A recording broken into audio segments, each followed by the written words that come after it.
Divide 6x to the fourth plus 3x squared plus 5x plus 4 by x squared plus 2.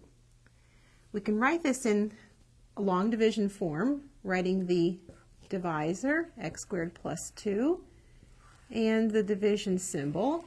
And underneath that, we will write the dividend.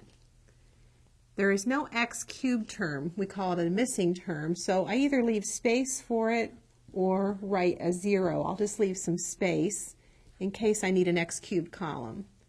So I have 3x squared plus 5x plus 4. When I divide, now I focus on the 6x to the fourth and the x squared. And I just think 6x to the fourth divided by x squared is what? And the answer would be 6x squared. And I write that above the 6x to the fourth. Then I multiply 6x squared times x squared, and I get 6x to the fourth. And then here's where the plus 2 comes in. 6x squared times 2 is 12x squared, and that gets written in the x squared column. At this point, I'm subtract. This 6x to the fourth minus 6x to the fourth is 0. This is 3x squared minus 12x squared, which is negative 9x squared. And be careful, we're subtracting at this time. Then I want to bring down the rest of my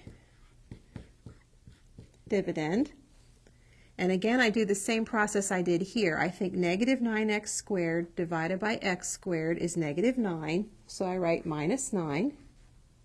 And then I multiply. That would be negative 9x squared minus 18, and I'm going to write that under the 4 because they're both constants. Now when I subtract, negative 9x squared minus negative 9x squared is 0. 5x minus 0x would be 5x. And 4 minus negative 18 would be plus 22. Now, I'm finished, and the way I know I'm finished is I look at the degree of my remainder, which is 1. The degree of the divisor is 2. Since 1 is less than 2, I'm finished.